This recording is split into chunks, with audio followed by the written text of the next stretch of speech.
이렇게 생각을 하는 분들이 많이 있을지 모르겠습니다. 오늘 이 질문이요, 오늘 설교 가운데에서 이것이 가장 키포인트고 핵심입니다. 나는 죄인입니까? 라는 질문 가운데 여러분은 어떻게 답하기를 원합니까? 오늘 이 질문 가운데서 내가 어떻게 답해야 될지를 한번 말씀 속에서 한번 생각해 보기를 원합니다. 나는 죄인입니까? 라는 질문 가운데에서 바리새인과 세리라는 이 두 사람의 종류에서는 이 질문에 대한 답변을 이런 식으로 했던 것 같아요. 바리새인들은 뭐라고 말했냐면, 하나님이여, 나는 다른 사람들 곧 토색, 불의, 가늠하는 자들과 같지 아니하고 이 세리와도 같지 아니함을 감사하나이다, 이 말이죠.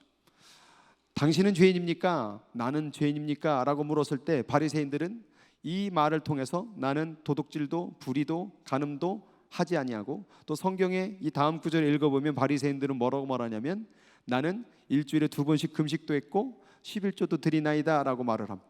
쉽게 말하면 나는 죄인이 아니라 나는 의로운 사람이다 라고 얘기를 하는 거겠죠.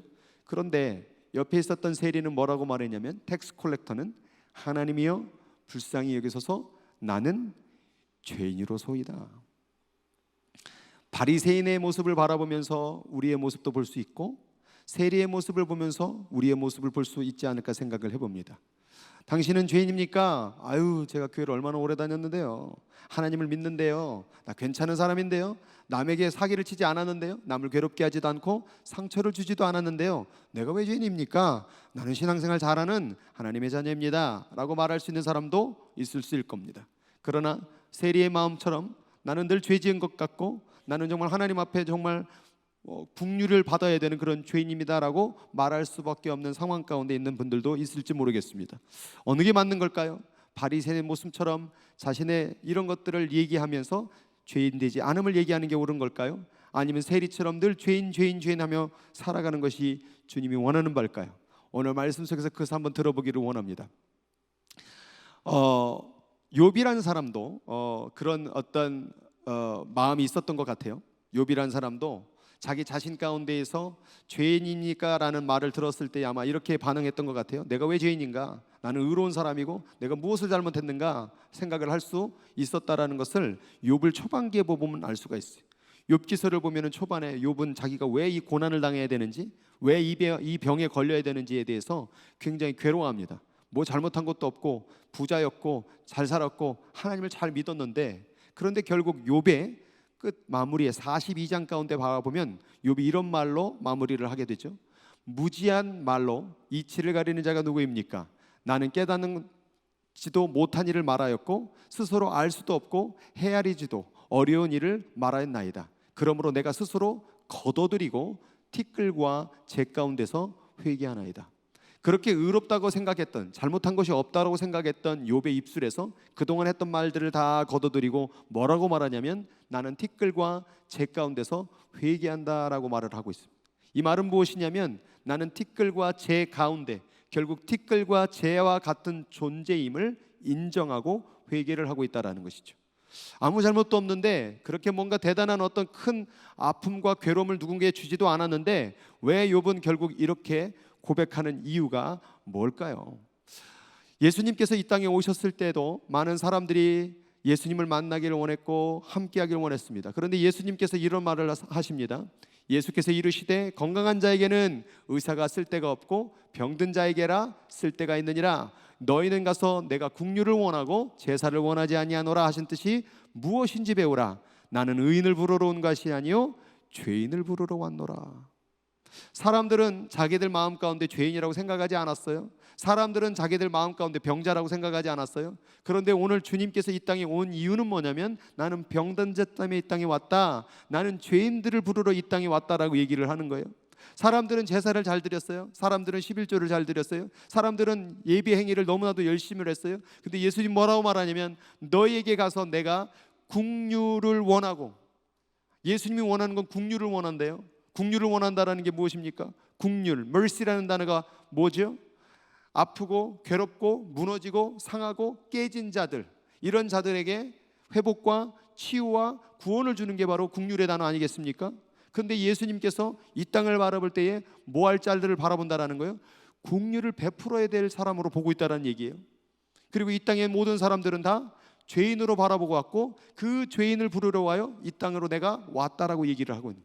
그럼 예수님의 시선에서는 모든 사람이 다 병든 자이며 국류를 받을 자이며 죄인이기 때문에 그들을 구원하기 위해서 이 땅에 오셨다라는 것을 지금 계속 얘기를 하고 있다라는 것이죠. 로마서 5장 12절에도 그런 비슷한 얘기가 있죠.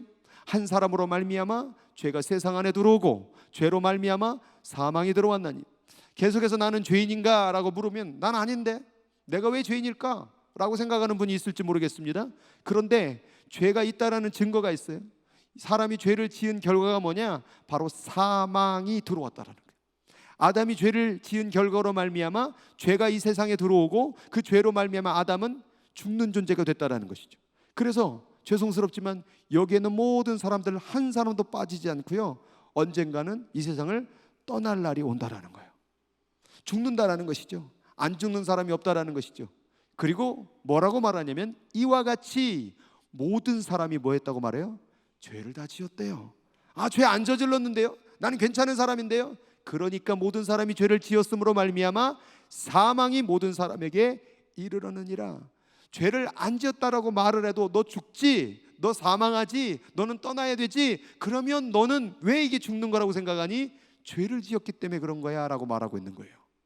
사람은 원래 하나님께서 만드셨을 때 죽지 않는 존재로 만들었어요. 하나님과 같이 영원히 살 수 있고 행복을 누릴 수 있는 에덴 동산이라는 천국 같은 세상에서 너무나도 기쁘게 영원토록 살 수 있는 존재였어요. 그런데 선악과를 따먹으로 말미암아 너는 죽게 되리라, 죽게 되리라. 그리고 결국 그것을 먹었고 사람은 죽는 존재가 된 거예요. 그래서 그로부터 태어난 모든 유전을 입고 태어난 인간들은 죽는 존재가 된 거예요. 그러니까 내가 죄를 지었느냐 안 지었느냐가 문제가 아니라 우리 마음 가운데, 우리 인생 가운데, 우리 영혼 가운데에서 아담으로부터 유전되어지는 죄가 머물러져 있기 때문에 우리는 죽어져 가고 있다는 것이죠. 우리의 죄가 많느냐 적느냐의 문제가 아니라 뭔가 죄라는 바이러스를 통하여 우리는 죽는다라는 것이죠.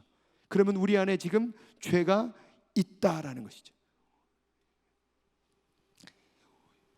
사순절이 시작할 첫날을 뭐라고 말하냐면 Ash Wednesday라고 얘기해요.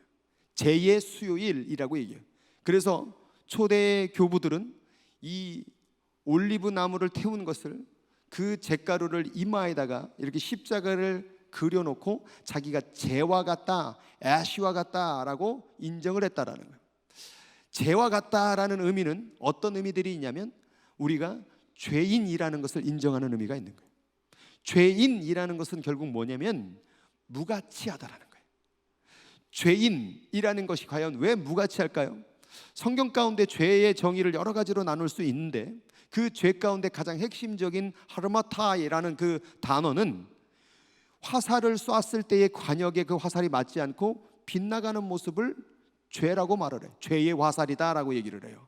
그러니까 하나님의 말씀에 설명서가 있는데 그 설명서대로 살지 않고 자기 뜻과 방법으로 살게 되면 그것을 죄인, 무가치한 존재라고 얘기하는 것이죠. 지금 제가 이 마이크를 들고 있는데 이 마이크가 사용 설명서가 있거든요. 그런데 이 사용 설명서 그 계획대로 만들어졌는데 이게 작동을 안 해요. 이게 지 맘대로 소리가 올라갔다 내려갔다 해요. 그럼 이것이 무엇이 됩니까? 무가치한, worthless가 되는 거예요. 얘가 가치가 있으려면 어떻게 돼야 돼요? 마이크가 원래 계획된 대로 설계된 대로 잘 사용이 될 때 가치가 있는 것이죠. 똑같아요. 사람도 하나님의 사용 설명서가 있어요. 이게 사용 설명서인데 하나님의 사용 설명서대로 사람이 살지 못하면 사람을 바라볼 때 하나님의 입장에서는 뭐냐면 무가치한 존재가 된다라는 거예요. 그것을 죄인이라고 얘기하는 거예요. 내 생각에 거짓말 조금 하고 남 좀 괴롭히고 뭔가 도덕적으로 윤리적으로 잘못해서 죄인이 아니라 하나님의 방법대로 살지 않는 게 죄라는 거예요. 하나님의 사용 설명서대로 살아야 되는데 그렇지 못하기 때문에 무가치한 존재가 돼버리는 것. 그러니까 사람은 결국에는 어떻게 될 수밖에 없냐면 애통할 수밖에 없다라는 거, 울 수밖에 없다라는 거예요. 그래서 우리는 결국은 울어요. 얼마 전에 저희 아버지가 돌아가셨잖아요. 그러니까 결국 내 사랑하는 가족이 떠나갈 때 우리는 어떻게 돼요? 울어요. 부자가 된 사람들은 결국 자신의 재산을 가져가지 못해서 울게 될 거예요. 건강했던 사람들이 병들게 돼서 죽게 되면 울게 될 거예요. 갑자기 사고가 일어나서 갑자기 누구의 생명이 떠나가게 되면 울게 될 거예요. 그러니까 우리는 이 땅에 살면서 계속 울 수밖에 없는 일들을 만날 수밖에 없는 거거든요. 그게 뭐냐? 죄의 결과라는 거예요. 하나님은 온 세상이 원래 우는 세상으로 만들지 않았어요. 모두 다 행복하고 모두 다 기뻐하고 하나님과 함께 즐기며 정말 천국과 같이 살기를 만들었지만 인간은 그걸 안 믿었어요. 뭔가 자기들이 뭔가 열심히 하면 행복할 거라고 생각을 했어요. 그래서 하나님을 떠나서 자기 마음대로 자기 행동대로 했던 결과가 계속해서 죽이고 무너뜨리고 상처내고 고장난 세상이 돼버리고 말았다라는 거죠. 결국 죄인은 어떠한 사람이냐? 바로 회개를 해야 된다라는 거예요. 하나님께로 돌아와야 된다라는 거예요. 그렇지 않으면 결국 죽게 된다라는 거예요. 아무리 부자도요 죽어요. 아무리 건강해도 죽어요.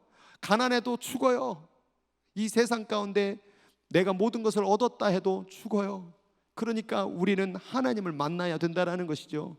내가 죄인이라고 말하고 있는 이유는 뭐냐면 나는 하나님이 필요한 사람이에요 라고 말하는 것과 동일한 의미가 있는 것이죠.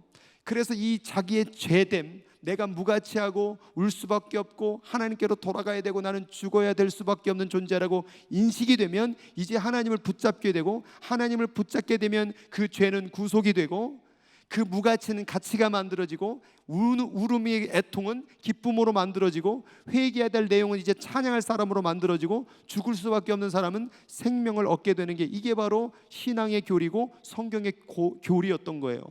그런데 사람들은 자기가 무가치하니까 공부를 많이 해서 돈을 많이 벌어서 권력을 얻어서 자신의 가치를 만들려고 하죠. 울 수밖에 없는 세상이니까 안 울려고 나름대로 미디어도 하고 놀러도 다니고 뭐 재밌는 거 맛있는 거 먹기도 하고 안 울려고 노력을 무단하게 애쓰지 않습니까? 이번 주도 얼마나 안 울려고 얼마나 애쓰셨습니까? 자꾸 슬프니까, 외로우니까 인터넷 들여다보고 유튜브 들여다보고 막 그렇게 계속 그런 거 아니겠습니까? 솔직히 결국 우리는 죽을 수밖에 없는 날을 맞이하게 되는데, 죄로서 아무 가치 없는 인생으로 끝내지 말고 우리 하나님은 내가 너를 구속해주고 너를 가치 있게 여겨주고 기뻐할 수 있고 찬양할 수 있고 영원한 생명을 얻을 수 있는 길을 인도해 줄게. 나를 만나, 나와 함께해, 그리고 너의 죄됨을 인정해. 그게 바로 이 사순절 기간 가운데 우리가 깨달아야 될 논리라는 것이죠. 여러분, 이 말씀 너무나도 유명한 말씀인데 같이 한번 읽어볼까요? 시작. 하나님이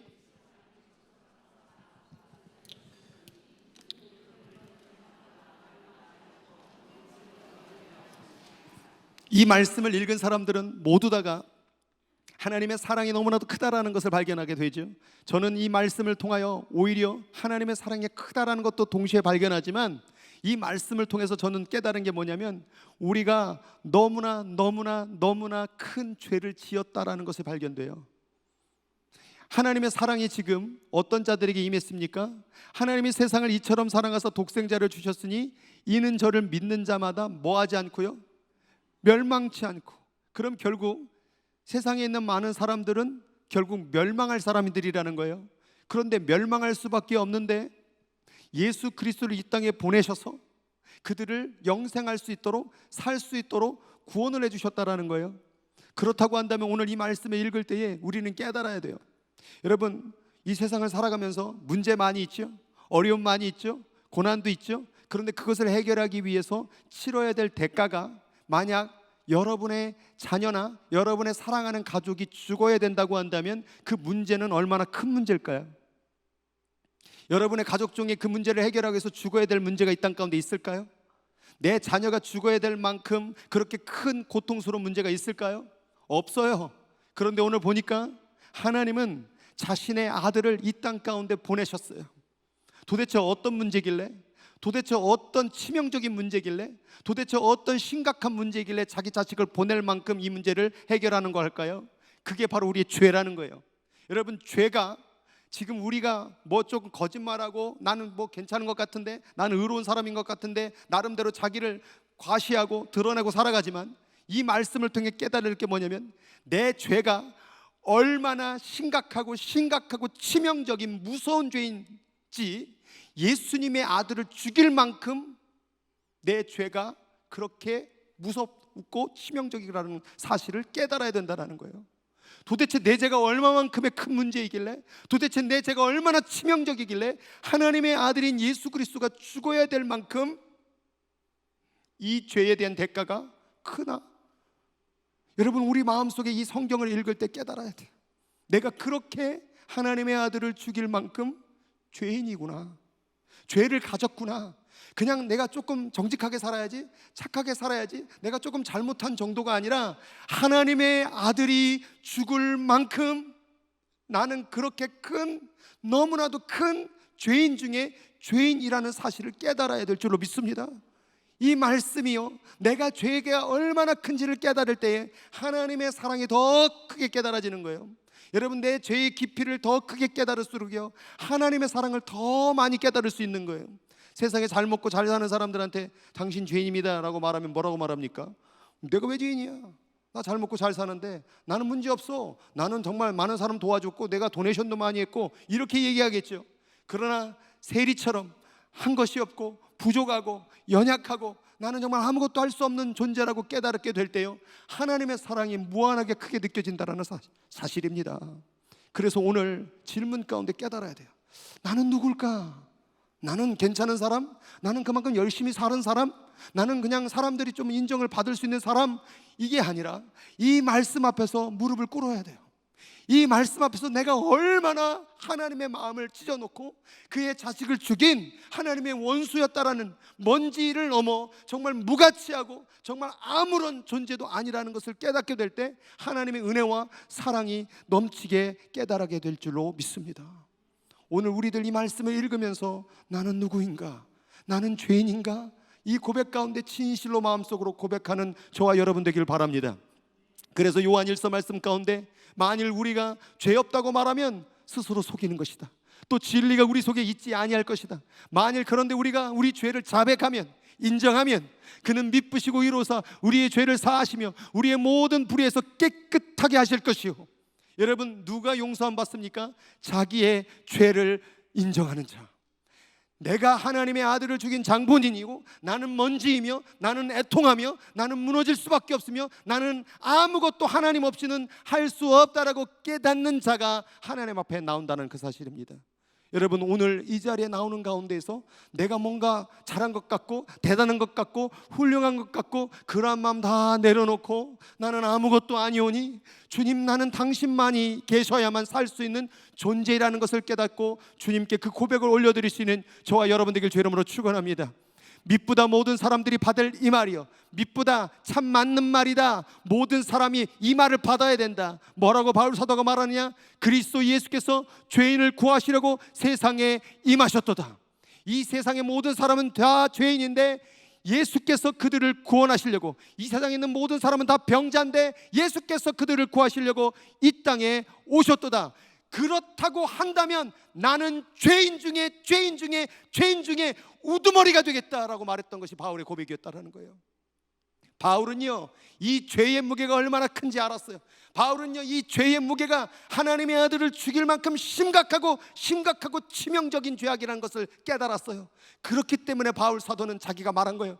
야, 그렇다고 한다면 내가 고백할게. 나는 죄인 중에 괴물과 같은, 우두머리 같은, 괴수와 같은 자이다. 이 고백이요, 우리 마음 가운데 깨달아져야 돼요.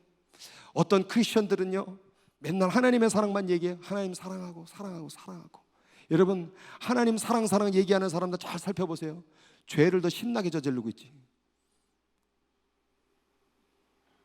여러분, 하나님의 사랑을 진실로 깨닫는 사람은요, 자기의 죄가 얼마나 심각한지를 깨닫는 사람이에요. 그래서요, 감옥에 있는 사람들이 하나님을 만나는 것과 우리가 하나님 만나는 것과 레벨이 달라요. 레벨이, 깊이가 달라요. 하나님 만났던 그 죄인 사형수들의 그 수기를 읽어보면요, 눈물이 메말르질 않아요. 나 같은 죄인이 눈물을 주룩주룩 흘려요. 여러분, 암병에 걸리고 죽음에 임박한 사람들이요, 주님을 만나면요, 우리가 그냥 주님 만나는 것과 차원이 달라요. 날마다 눈물로 나 같은 사람, 아무 쓸데없는 사람, 어차피 죽어야 될 인생이 하나님을 만났다 이 말이죠. 아마도 바울 사도가 이런 고백을 할 수 있었던 것은 예수 믿는 사람들을 막 핍박하고 막 감옥에 쳐는 그런 하나님을 핍박했던 그 일을 자행했기 때문에 오히려 자기는 그 죄됨을 더 발견한 건 아닐까 하는 생각을 해보게 되는 거예요. 오늘 교회를 나오면서 정말 우리가 잊지 말아야 될 핵심적인 이 교리, 나는 하나님 앞에 아무것도 아닙니다. 그래서 나는 하나님 없이는 단 한순간도 살아갈 수 없는 존재입니다라는 그 고백, 그게 바로 나는 하나님을 필요로 하는 죄인입니다 라는 고백이라는 거예요. 그 고백이 저와 여러분이 간절하게 진실하게 고백되기를 주의 이름으로 축복을 드립니다. 이 바울 사도는 여기서 끝나지 않습니다. 나는 내가 배웠던 학문 모든 지식을 모두 다 해로 여김은 내 주 그리스도 예수 안에 아는 지식이 가장 귀하고 고상하기 때문이라 내가 그를 위하여 모든 것을 잃어버려도 이 모든 것을 배설물로 여겨도 그리스도를 얻고 그 안에서 발견될 수만 있다면 난 그 길 가겠다. 우리는 우리의 가진 것을 소중하게 여기죠. 우리의 가진 보물, 우리의 가진 어떤 학업, 우리의 작은 업적들, 그래서 그것이 항상 나를 대변하죠. 그래서 내가 누군 줄 알아? 그런 말을 하죠. 내가 감히 너한테 무시당할 사람일 것 같아? 라고 얘기를 하죠. 그러나 오늘 이 성경을 통하여 우리가 들어야 될 것, 나는 아무것도 아니에요. 나는 아무것도 아니에요. 아무것도 아닌 내가 도대체 자랑할 게 뭐예요? 도대체 뭘 나를 드러내려고 하는 거예요? 내가 무시당하면 좀 어때요? 내 좀 자존심 상하면 어때요? 어차피 아무것도 아니었잖아요. 주님이 나와 함께 하셔서 숨을 쉴 수 있었고, 주님이 나와 함께 하셔서 오늘 내가 여기까지 살아온 거 아니에요? 주님이 나와 함께 하셔서 지금의 인생이라는 선물을 살았고, 여러분 지금 주님이 함께 하셔서 숨을 쉬고 살아가고 있는 거 아니겠습니까? 어떤 한 신학자는 그런 말을 해요. 주님의 사랑과 은혜를 깨닫기를 원하느냐? 그 숨을 멈추어라. 그 숨을 멈추고 네가 살 수 있다면, 그 숨을 멈춰서 네가 인생의 한 걸음이라도 걸어갈 수 있다면 너는 그렇게 한번 해봐라. 그리고 숨을 멈추었을 때 우리는 갑갑함을 느낄 거예요. 그리고 그 숨을 내쉴 때에, 숨을 들이마실 때에 이 모든 것이 하나님께서 주어주신 거구나, 내게 주신 선물이구나 라고 깨닫게 된다는 것이죠. 여러분 삶 가운데 주어진 것들을 당연하게 여기지 마세요. 살아가고 걷고 숨쉬고 누구를 만나고 또한 이 교회가 있고 내 가족이 있고 내 삶이 있고 꿈이 있고 환경이 있고 이 모든 것들이요 다 주님께서 우리들에게 주신 선물이라는 사실, 주님이 없으면 우리는 떠나야 돼요. 주님이 떠나면 우리의 생명은 끝나야 돼요. 그런데 이 주님이 얼마나 사랑이 많으신지요, 하나님을 안 믿는 사람에게도 그 사랑을 주셔요. 사람이 죽는다라는 게 결국 뭐냐면 우리의 영이 떠날 때 죽었다고 얘기해요. 이 껍데기에서 영이 떠나면 죽는 거예요. 그 영이 누구 거예요? 하나님이 주신 거예요. 하나님께서 영을 우리 그 흙덩어리에 넣으셨을 때 그게 생명이 된 거거든요. 그래서 우리는 얘기하죠. 내가 직장을 얼마나 열심히 하는지, 사업을 얼마나 열심히, 내가 얼마나 공부했는지. 근데 영을 거둬 들이시면 죽는 거예요. 오늘 영을 거둬 가시면 끝나는 거예요. 그러니까 우리는 단 한순간도 한숨도 하나님의 은혜 없이는 살아갈 수가 없는 거예요. 그러니까 모든 것이 다 은혜가 되는 것이죠. 그럼에도 불구하고 오늘도 내일이나 늘 생각이 어떤 도시에 가서 1년을 거하면서 장사를 하여 이익을 보자, 이 일에서 돈 벌어보자, 저 일에서 돈 벌어보자, 늘 돈, 늘 세상 가운데 그런 것만 바라보고 있는 자들에게 말하고 있는 거예요. 이렇게 말하는 자들아, 내일 일을 너희가 알지 못하는도다. 너희의 생명이 무엇이냐? 너희는 잠깐 보이다가 없어지는 안개니라. 제가 지난 토요일에 이런 말을 했어요. 미래를 자꾸 생각하는 사람은 교만한 사람이라고. 왜 미래를 꿈꿔야 되지 않아요? 우리 아이들의 미래가 있는 거고. 여러분, 미래는요 하나님이 여러분에게 아직 주어지지 않는 날이에요. 근데 오늘날에 많은 사람들이 미래가 내 것인 줄 알아요. 그래서 미래를요 자기가 계획해요. 마치 자기 것인 것처럼. 하나님이 주신 날은요, 이미 주어진 날은 여러분의 과거이고, 그 다음에 여러분에게 주신 시간은 현재, present, 오늘뿐이에요. 오늘 여기 있는 모든 사람이 present, 현재를 받았어요. 내일은 죄송스러워요. 아직 안 주셨어요. 그거는 오늘 밤에 잡아야 알아요. 내일 아침에 눈 뜨면 오늘을 주셨구나, 그제 아는 것이지 오늘 밤에 갈 줄 누가 알아요. 제가 얼마 전 2년 전인가 저하고 같이 사역을 했던 저보다 조금 어린 사역자였는데, 그때 당시에 그 한국 누가회라는 사역 거기서 했었었는데 30 중반이 됐는데 선교사로 떠났어요. 근데 선교사로 떠나서 1년간 신혼 때 선교를 간 거예요. 근데 그 1년 거의쯤 됐을 때 여보 좀 열이 나네 하고 나 좀 일찍 쉴게 하고 방에 들어가 잤는데 그날로 갔어요. 그날로. 우리 인생이 그렇게 될 줄 누가 장담해요? 길을 걸어가다가 사고가 나서 떠날 줄 누가 알아요? 건강했던 몸 가운데 갑자기 질병이 찾아와서 병들어 죽게 될지 누가 알아요? 갑자기 지진이 나서 땅이 갈라지고 그 고통을 당할 줄 누가 알아요? 지금 이것도요 위험해요.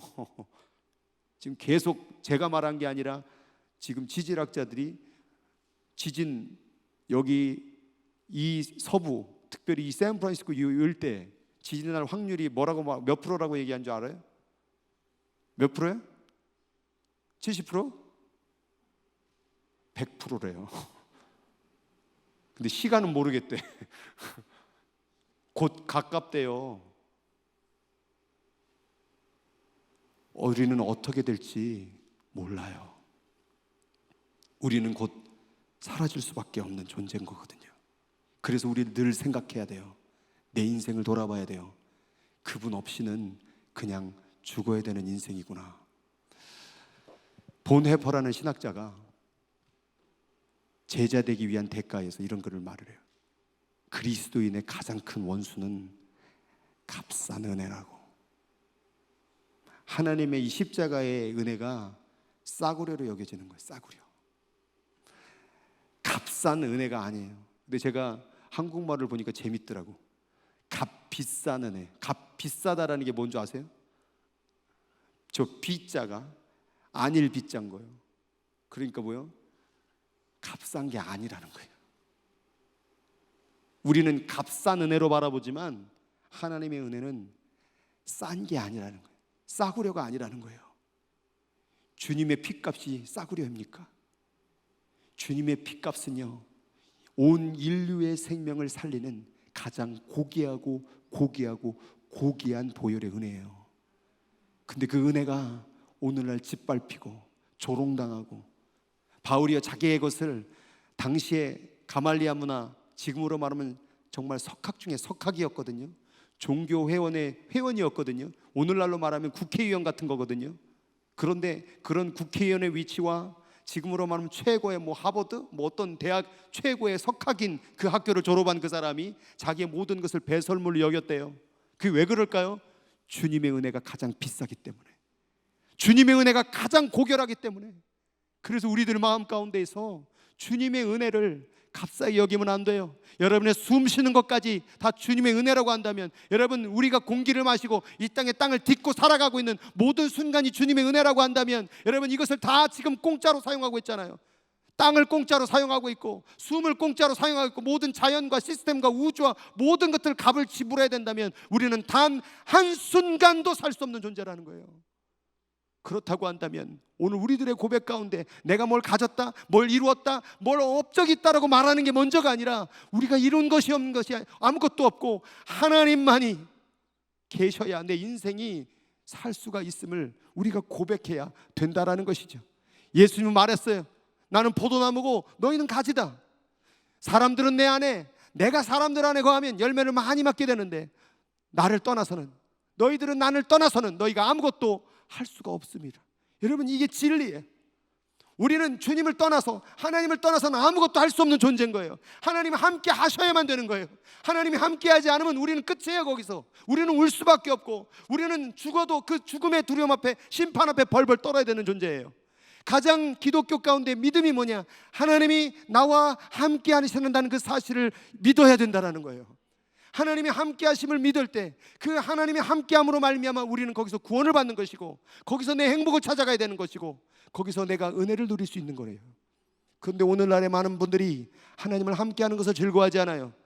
성경을 읽는 것, 기도하는 것, 예배드리는 게 뭐냐면 하나님하고 함께하려고 하는 시간들을 가지려고 노력하는 거예요. 오늘 이 자리에 온 것도 하나님과 함께하기 위해서 이 자리에 온 줄 믿습니다. 마음 가운데 자꾸 하나님과 함께하기를 원합니다. 하나님이 떠나서는 난 아무것도 할 수 없습니다. 이게 고백되어야 된다는 거예요. 우리 한번 고백하겠습니다. 하나님을 떠나서는 나는 아무것도 할 수 없습니다. 바로 그 마음이 뭐냐? 바로 오늘 이 말씀, 내가 높고 거룩한 곳에 있으며, 여러분 하나님이 어디 계시냐면, 하나님은 인간이 닿을 수 없는 높은 곳, 하나님은 인간이 범접할 수 없는 거룩한 곳에 계셔요. 그런데 하나님이 어디 계시느냐? 내가 높고 거룩한 곳에 있는데 또한 어디 있느냐? 통회하고 마음이 겸손한 자에게도 함께한대요. 하나님은 인간이 과거로도 우주선으로도 갈 수 없는 높은 곳에, 이 더러움으로 범접할 수 없는 거룩한 곳에 계시는데, 그 하나님이 우리와 함께하려고 통회하고 마음이 겸손한 자와 함께한대요. 자기가 죄됨을 인정하는 자와 함께한다라는 거예요. 나는 하나님 없이는 한순간도 살 수 없어요 라고 고백하는 자에게 하나님의 사랑이 부어진다라는 거예요. 십자가가 여기 있으면 뭐합니까? 저 십자가가 필요한 사람들에게 십자가의 영향력이 미쳐지는 것이지요. 그래서 이는 겸손한 자의 영역을 소생시키며 통회하는 자의 마음을 소생시키려 함이라. 여러분, 하나님은 여러분 마음 가운데 나는 아무것도 할 수 없는 존재임을 깨닫고 마음이 겸손한 자를 하나님은 원하신다라는 거예요. 그래서 시편 51편 17절 말씀 가운데 하나님께서 구하시는 제사는, 하나님께 원하는 예배는 상한 심령이라. 상한 심령이라는 게 뭐예요? 나는 주님 없이는 아무것도 할 수 없는 그런 깨어진 마음, 그런 겸손한 마음, 그 마음이 예배를 예배되게 한다는 말이에요. 나는 아무것도 할 수 없습니다라는 마음을 가지고 찬양 드리는 그 찬양을 받으시는 거예요. 나는 하나님 없이는 아무것도 할 수 없습니다라고 말하는 그 기도를 하나님이 들으시는 거예요. 나는 하나님 없이는 아무것도 할 수 없습니다라고 말하는 그 중심의 인생을 하나님께서 붙드시는 거예요. 그러면 내가 어떤 사람인 줄 아세요? 내가 어떻게 노력했는 줄 아세요? 내가 얼마나 했었는지 아세요? 라고 말하는 게 먼저가 아니라, 주님 내가 한 건 아무것도 아닙니다. 지금 오늘이라는 시간 속에서도 하나님 나 떠나가면 나는 아무것도 할 수 없는 그런 죄와 같은 존재입니다. 나 하나님이 필요합니다. 이렇게 말하는 자가 진짜 예배드리는 사람이요, 하나님의 신앙이라는 거예요. 오늘도 우리 안에 상처받고 시험 들고 괴롭고 열받고 그 다 뭐예요? 다 그 중심 가운데 내가 있어요. 내가 얼마나 했었는데, 내가 얼마나 노력했는데, 내가 얼마나 마음 아팠는데, 그 내가라는 마음이 오늘 깨져야 돼요. 하나님이 구하는 제사는, 하나님이 구하시는 예배는 바로 깨어진 상한 심령, 겸손한 그 심령을 가져야 된다는 거예요. 오늘 그 마음이 저와 여러분 가운데 있기를 주의 이름으로 축원드립니다. 그래서 오늘 우리는 이 고백을 해야 돼요. 하나님, 나는 아무것도 아닙니다. 나는 아무것도 아닙니다. 하나님 떠나가면 뭐의 껍데기지? 하나님 떠나가면 내 뭐 자랑할 게 뭐 있어요? 뭐 의사 면허증 있습니까? 혹은 뭐 사업 뭐 등록수가 뭐 어마어마합니까? 주님 떠나면 끝나는 거예요. 그래서 오늘 그것을 바라보는 자는 이런 고백이 나와야 돼요. 나는 하나님 아무것도 아닙니다. 다만 나는 주의 긍휼을 구하는 죄인일 뿐입니다. 여기서 말하는 죄인은 거짓말을 몇 번 했느냐, 도둑질을 몇 번 했느냐, 윤리적으로 살지 못했느냐를 묻고 있는 것이 아니라 하나님의 긍휼을 구하며 살아야 될 사람인데, 하나님 없이 나는 내 맘대로 내 힘으로 내 능력으로 살았던 사람입니다. 이게 죄인이요. 성경에서 가장 큰 죄는 하나님 없이 살아가는 삶이에요. 하나님 없이 살아가는 그 삶은 죄인이고 없어지고 애통하고 심판받을 수밖에 없어요. 그럼 우리들 마음 가운데 내 신앙을 온전하게 세우기를 원한다면, 내가 얼마큼 많이 이루었고 얼마큼 노력했고 그게 먼저가 아니라, 나는 하나님 없이는 단 한순간도 살 수 없는 그러한 자입니다. 나는 아무것도 아닙니다. 이렇게 고백하는 자가 바로 하나님의 사랑을 받을 자고 하나님의 은혜가 머무를 자라는 거예요. 오늘 말씀을 이 찬양으로 같이 마무리하려고 합니다. 오늘 이 찬양 가사 가운데에서 나는 정말 아무것도 아니라는 그 고백이 우리 마음속에 진실로 고백되는 이 시간이 되기를 바랍니다.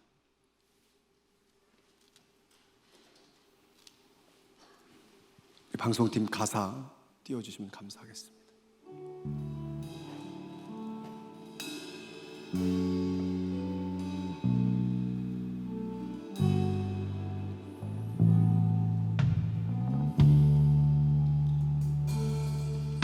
나는 아무것도 아닙니다. 주님의 사랑이 없으면 나는 아무것도 모릅니다. 주님의 지혜가 없으면 나는 아무것도 못합니다. 나는 아무것도 못합니다. 주님의 능력이 없으면 나는 한순간도 못 삽니다. 주님의 생명이 없으면 이제 내가 사는 것 아니요, 그리스도 내 안에 사시니 오직 그의 생명이 나의 생명, 나의 모든 날들도 주의 것. 난 오직 한 분 바랍니다. 나의 아버지, 나의 구원, 나의 주. 다시 한번 나는 아무것도 아닙니다. 주님의 사랑이 없으면 나는 아무것도 모릅니다. 주님의 지혜가 없으면 이제 내가 사는 것, 이제 내가 사는 것 아니요, 그리스도 안에 사시니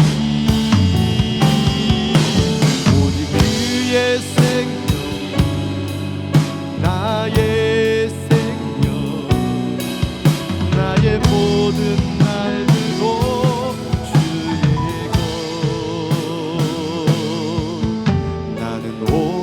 한 분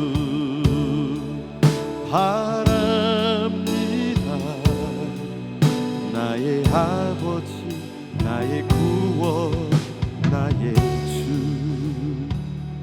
우리 눈을 감아 보겠습니다.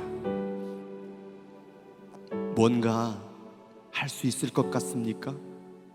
얼마나 할 수 있을 것 같아요? 뭔가 이뤄낼 수 있을 것 같습니까? 몇 개나 더 이룰 수 있을까요?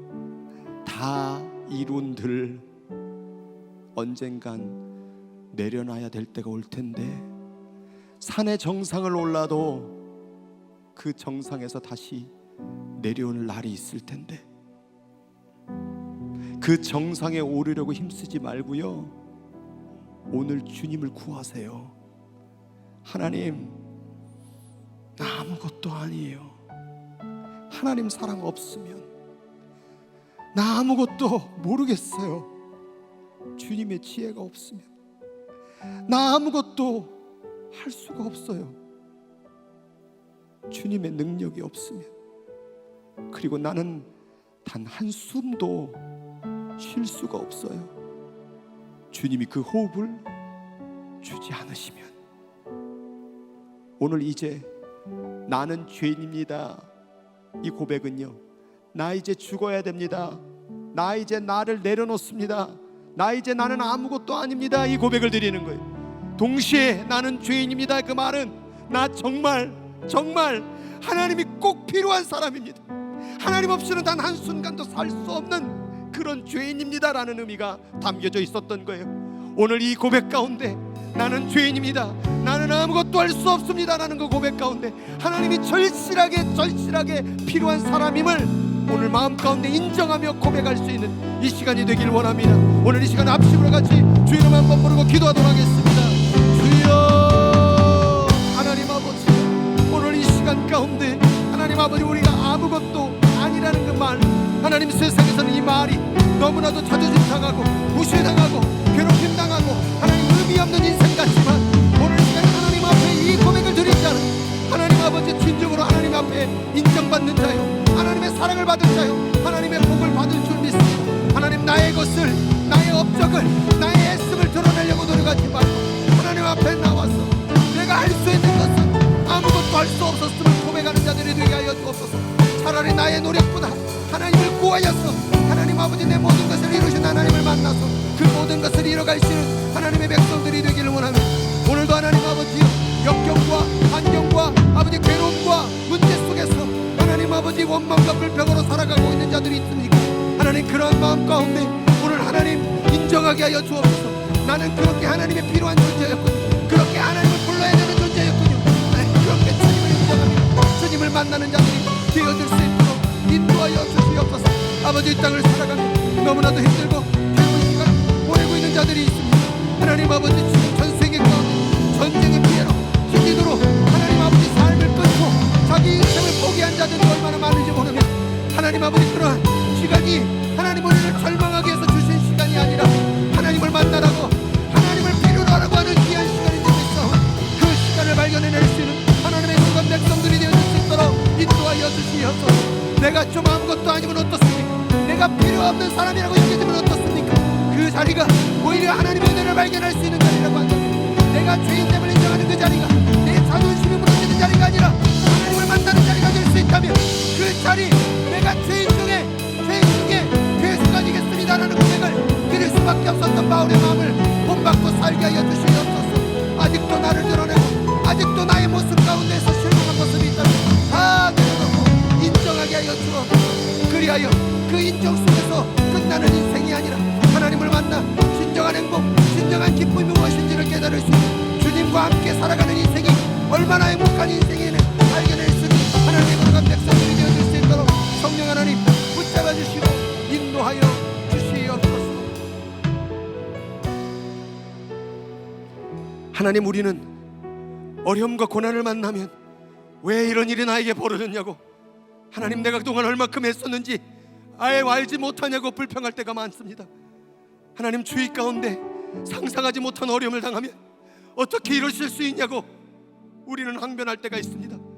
그런 오늘 말씀을 듣고 보니 어떻게 이런 일이 일어날 수 있냐고 말했던 그 가운데 너는 하나님이 필요한 사람임을 인정하라는 은혜의 시간을 주신 것은 아닐지, 하나님, 오늘 내가 괴로운 그 자리가 하나님이 필요한 그 자리인 줄 믿습니다. 내게 절망한 그 자리가 오늘 하나님을 만나는 그 자리인 줄 믿습니다. 답답하고 외롭고 힘들고 모든 것을 포기하고 싶은 그 자리가, 오늘 그 자리가 나는 아무것도 할 수 없다는 그 자리가, 오늘 하나님의 은혜가, 저 하늘과 같이 큰 하나님의 은혜가 우리에게 부어주는 시간일 줄 믿사오니, 오늘 여기 있는 모든 이들이 그 시간 속에서 불평하고 원망의 시간으로 세월을 낭비하지 말고 하나님을 만나게 하여 주시옵소서. 오늘 아무것도 아닙니다, 나는 주의 긍휼을 구하는 죄인입니다라고 간절히 고백하는 그 인생 가운데 주님, 그 인생 가운데 하나님 찾아와 주셔서 만나주시고 고쳐주시고 회복시켜 주시옵소서.